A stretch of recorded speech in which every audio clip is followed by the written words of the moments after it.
Assalamualaikum warahmatullahi wabarakatuh. Kami dari kelompok Sistem Pakar ingin mempresentasikan hasil pekerjaan kami dari kelompok kami, yaitu Sistem Pakar Diagnosa Gejala Jenis Narkoba menggunakan metode konsensi faktor. Yang beranggotakan yang pertama Muhammad Taufik Hidayat, NIM-nya 17120066, Wahid Abi Fakih 17120063, Kurniawan Eka Prasetya, saya sendiri 17120061, Denny Iko 17120031, dan Rifki Nugroho Herbiantoro 17120014. Jadi langsung saja, yang pertama adalah database fakta. Di tabel jenis narkoba sendiri terdapat 4 jenis narkoba, yaitu morfin, heroin, kokain, dan ganja. Nah, di tabel gejala sendiri terdapat nama gejala dari G1 hingga G33, yaitu sebagai berikut. Menurunnya kesadaran, timbul euforia, kebingungan, berkeringat, jantung berdebar, gelisah, mulut kering dan warna muka berubah, mengalami kejang lambung, produksi air seni berkurang, denyut nadi melambat, tekanan darah menurun, otot lemas, pupil mengecil, hilang kepercayaan diri, suka menyendiri, kesulitan buang air besar, saya sering tidur, kemerahan dan rasa gatal pada hidung, gangguan bicara atau cadel, menurunnya berat badan, timbul masalah pada kulit, sering kejang-kejang, sering mengeluarkan dahak, turunnya selera makan, mengalami paranoid, mengalami gangguan penglihatan, denyut nadi cepat, mulut dan tenggorokan kering, sulit mengingat, sulit berkomunikasi, terlihat agresif, mengalami gangguan tidur, dan nafsu makan bertambah. Next ya. Jadi dari rules dan selanjutnya adalah rules dengan kode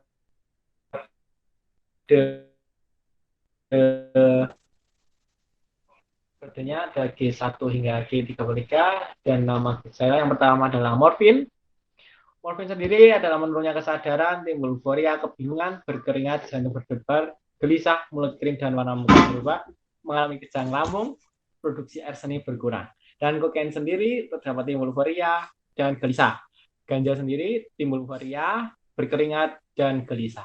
Dan heroin, denyut nadi melambat, tekanan darah menurun, otot lemas, pupil mengecil, hilang kepercayaan diri, suka menyendiri, kesulitan buang air besar, sering tidur, kemerahan, dan rasa gatal pada hidung, gangguan bicara, cadel. Sedangkan kokain, menurunnya berat badan, timbul masalah pada kulit, sering kejang-kejang, sering mengeluarkan dahak, turunnya selera makan, mengalami paranoid, mengalami gangguan penglihatan. Dan yang terakhir adalah ganja sendiri, denyut nadi cepat, mulut dan tenggorokan kering, sulit mengingat, sulit berkomunikasi, melihat agresif, mengalami gangguan tidur, dan nafsu makan bertambah. Untuk slide selanjutnya akan dijelaskan oleh Mas Denny Eko Abrianto. Baik, di sini saya akan melanjutkan presentasi dari teman saya, yaitu pada inferensi pengetahuan atau penalaran, membangun sistem pakar berbasis web dengan menggunakan metode forward chaining, karena sistem pakar ini bekerja mulai dengan memilih gejala-gejala untuk didapatkan di hasil akhir berupa pemakaian narkoba. Dengan adanya sistem pakar berbasis web ini, diharapkan mampu mengatasi masalah yang ada dengan menyimpan ilmu yang diinputkan oleh para pengguna sehingga dapat mengaksesnya tanpa terbatas waktu dan tempat. Karena ilmu telah tersimpan dalam waktu yang sangat lama dan selalu diperbarui sesuai dengan perkembangan teknologi yang muncul. Dan munculnya ilmu yang baru. Sistem pakar bisa membantu dan mempermudah pengguna dalam mengetahui narkoba-narkoba yang dipakai dan juga lebih menghemat tenaga dan uang. Karena prosesnya bisa dijalankan melalui web. Dengan menggunakan proses diagnosis yang sifatnya hanya meniru kecerdasan seseorang pakar, sehingga sistem pakar di sini berfungsi sebagai asisten untuk melakukan analisa pencarian dan informasi pemakaian serta penanganannya. Ya, akan dijelaskan oleh saya. Manual perhitungan algoritma, di mana tahap pembentukan aturan merupakan tahap menyajikan kembali pengetahuan yang dibutuhkan oleh sistem dalam bentuk aturan produksi untuk mendapatkan hasil atau kesimpulan dari aturan yang telah ditetapkan. Pengetahuan disusun dalam aturan-aturan pada tabel gejala berdasarkan pengetahuan yang dimulai. Mana S1 if G1 sampai G9 selanjutnya then N1 dan R2 if G10 sampai G19 dan then N2 R3 if G2 N G6 N G19 sampai dengan G26 dan N3 R4 if G2 NG4 NG6 itu sampai dengan NG33 dan N4. Artinya proses menghitung manual atau implementasi metode tertensi faktor. Pada sesi diagnosa, user diberikan pilihan interpretasi yang masing-masing memiliki nilai CF sebagai berikut.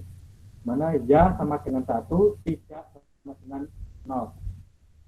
Proses penghitungan atau keyakinan diawali dengan pemecahan sebuah kaidah rule yang memiliki gejala majmuk menjadi kaidah rule yang memiliki gejala tunggal, kemudian masing-masing rule baru dihitung CF-nya dengan menggunakan persamaan, mana CF gejala sama dengan CF user dikali CF pakar. Namun apabila terdapat lebih dari satu gejala, maka CF ini dihitung dengan menggunakan persamaan, mana CF combine sama dengan CF all plus CF gejala dikali dalam kurung 1 sama dengan kurangi CF all. Sebagai contoh kasus adalah pemberian nilai CF pada setiap gejala hingga perolehan presentasi keyakinan untuk jenis narkoba morfin. Mana kaidah 1 if sampai gejala 1 sampai dengan gejala 9 dan then maka akan terdeteksi jenis narkoba apa yang dipakai, yaitu morfin. Langkah pertama, pakar menentukan nilai CF untuk masing-masing gejala. Adapun nilai CF yang diberikan pakar, misalnya CF pakar gejala 1 nilai 0,4, gejala 2 0,7, gejala 3 0,3, gejala 4 0,5, gejala 5 0,6, gejala 0,5, gejala 7 0,6, gejala 8 0,3, gejala 9 0,5. Bahkan user memilih jawaban sebagai berikut. Mana gejala 1 sampai gejala 9 terdeteksi ya, maka nilainya 1 semua. Artinya kaidah awal untuk kaidah pertama yang memiliki 4 gejala dipecah menjadi kaidah yang memiliki gejala tunggal, sehingga menjadi kaidah 1 sampai dengan kaidah gejala 9, maka akan terdeteksi nama jenis apa yang dipakai, yaitu morfin. Di mana proses perhitungan manual untuk kaidah pertama, mana CF gejala sama dengan CF user dikali CF pakar sampai dengan gejala 9, mana gejala tunggal memiliki 0,5. Selanjutnya, dikarenakan terdapat lebih dari satu gejala, maka untuk menentukan CF penyakit selanjutnya digunakan persamaan, di mana CF combine 1 dalam kurung CF gejala 23, CF gejala 1 sama dengan CF gejala 23 plus CF gejala 1 dalam kurung 1 dikurangi CF gejala. Ini dari CF combine 1 sampai dengan CF combine 9, di mana hasil CF combine ini adalah CF 7 sama dengan 0,998. Keterangan CF all terakhir merupakan CF jenis narkoba berdasarkan hasil perhitungan CF di atas, maka CF jenis narkoba adalah 0,998. Selanjutnya, hitung persentase keyakinan terhadap penyakit dengan persamaan. Persentase sama dengan CF penyakit dikali 100 sama dengan 0,98 dikali 100, di mana itu 99,8%. Berdasarkan hasil perhitungan, maka keterangan tingkat jenis narkoba berdasarkan tabel interpretasi adalah mungkin, pasti ya. Selanjutnya akan dijelaskan oleh teman saya. Baik, kembali lagi dengan saya akan melanjutkan presentasi mengenai validasi, di mana rumus ini mencari nilai kemungkinan dari masing-masing narkoba yang ditemukan akan ditentukan presentasinya. Adapun rumusan tersebut berupa PA sama dengan NA NS dikali 100%, dan keterangannya adalah sebagai berikut. PA adalah sebagai nilai kemungkinan, NA jumlah output yang sesuai antara sistem dan rule pakat, NS jumlah total output. Nah, slide selanjutnya masih mengenai validasi. Berdasarkan hasil inferensi di atas dapat dihitung hasilnya sebagai berikut. 1 untuk N1 memiliki NA bernilai 4 dan NS bernilai 4, maka P sama dengan 4/4 dikali 100% sama dengan 100%. Dari hasil inferensi di atas, maka ditemukan diagnosa narkoba yang diderita berdasarkan gejala yang telah diinputkan kemungkinan besar adalah dari gejala yang diinputkan menderita dengan nilai kemungkinan 100%. Terima kasih. Selanjutnya presentasi akan dilanjutkan oleh teman saya. Saya di sini akan melanjutkan presentasi dari teman saya. Saya akan menjelaskan tentang demo aplikasi yang kelompok kami buat. Ini merupakan tampilan halaman awal aplikasinya berjudul Narkoboy. Nah, di sini terdapat menu fitur konsultasi, info jenis narkoba, dan admin. Untuk konsultasi ini merupakan untuk mendeteksi itu gejala jenis narkoba. Untuk info jenis narkoba yaitu daftar jenis narkobanya, ada morfin, heroin, dan selanjutnya. Untuk admin, halaman admin. Kita langsung ke konsultasi aja. Misal kita ketik nama saya sendiri, kemudian keluhannya pusing misalnya. Nah, ini tuh keluhan untuk konsultasi lanjutan, bukan untuk menentukan gejala yang ada di sistem pakar ini. Kita klik lanjut saja.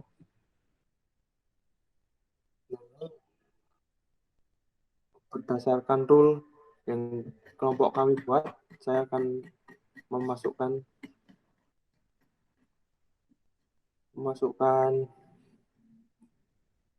rule yang kelompok kami sebelumnya buat. Ini sering mengeluarkan dahak itu tidak, karena tidak terdapat dalam morfin. Ini kami mendeteksi morfin ya, yang pertama. Menurun kesadaran itu iya. Timbul euforia itu iya. Kebingungan itu iya. Berkeringat itu iya. Jantung berdebar iya. Gelisah gejala 6 iya. Terus mulut kering dan warna muka berubah gejala 7 itu iya. Mengalami kejang lambung gejala 8 itu iya. Apakah Anda mengalami produksi air seni berkurang? Itu iya. Nah, ini merupakan hasil akhir dari diagnosa sistem yang kami buat. Seperti ini. Itu jenis, ini ada data pengunjung tadi yang kami masukkan, keluhan. Terus hasil analisanya jenis morfin, kemungkinan 99,7236%. Itu sudah termasuk pasti, ibaratnya udah 99%. Nah, hasil ini sesuai dengan hasil perhitungan manual yang kelompok kami buat. Ini.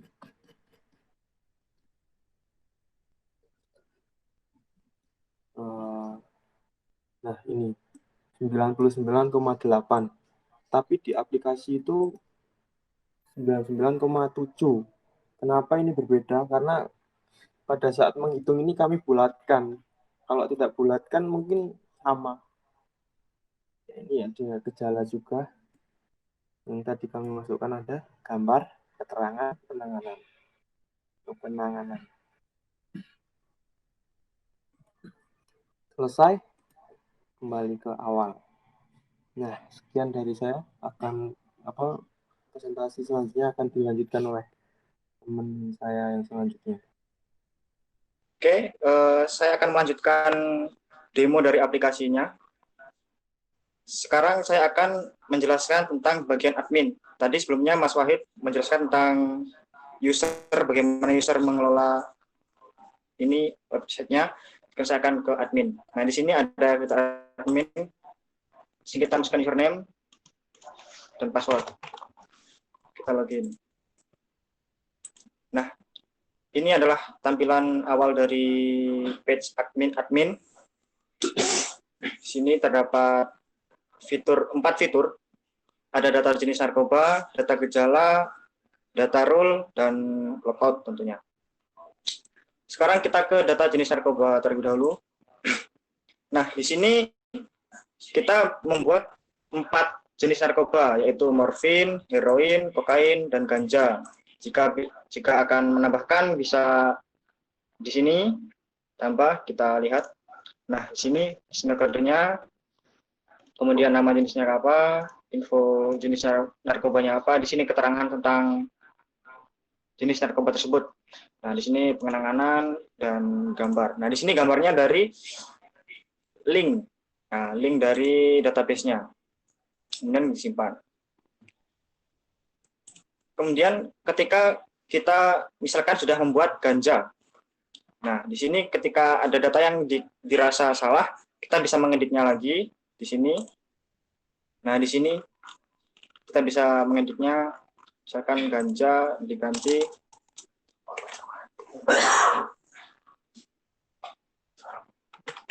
marijuana.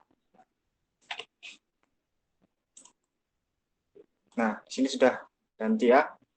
Oke, kita ganti ganja lagi, coba bisa nggak ya? Nah, sudah. Kemudian kita ke data gejala. Nah, di sini data dari semua gejala-gejala yang ada ketika mengkonsumsi jenis narkoba, salah satu jenis narkoba yang kita buat tadi. Di sini terdapat ada 33 gejala ya. Di sini dari G1 sampai G33 gitu ya. Di sini bisa kita edit ataupun tambah juga. Di sini coba kita tambah. Nah, ini kodenya dari G, kemudian nama gejalanya apa, kemudian disimpan. Bisa. Terus ketika mau diedit, bisa. Cuman kodenya kita tidak bisa mengeditnya lagi karena sudah mutlak ya kodenya. Jadi kita cuma bisa mengubah nama gejalanya saja. Nah, itu untuk data gejala. Kemudian ke data rule. Nah, ini rule-nya untuk website kami. Di sini dari masing-masing gejala tadi terdapat nilai dari keyakinan, ketidakyakinan, dan CF atau certainty factor. Nah, di sini kita bisa mengubah keyakinan dan ketidakyakinan. Nah, ini dia. Ini untuk keyakinan dan ketidakyakinan. Namun untuk CF-nya dia akan menghitung secara otomatis. Seperti itu. Misalkan keyakinan kita ubah ke 0,7. Nah, ketidakyakinan kita ubah ke 0,1. Kita edit. Nah, jadi CF-nya dia akan berubah. Nah, seperti itu. Kemudian ada kelola di sini. Nah, ini kelola ketika kita mengelompokkan ke kelasnya masing-masing. Nah, misalkan Ini jenis narkobanya ada morfin, heroin, kokain, ganja. Seperti itu. Misalkan di morfin apa aja. Nah, ini udah ini. Kalau mau ditambahkan bisa diklik nih. Tuh. Bisa. Seperti itu. Ada simpan di bawah ini.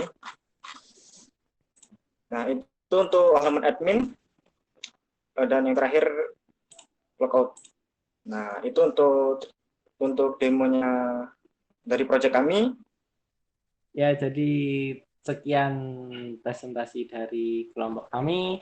Kurang lebihnya mohon maaf karena kami sekalian masih tahap belajar untuk materi-materi yang sudah diberikan oleh Ibu Winda. Terima kasih. Assalamualaikum warahmatullahi wabarakatuh.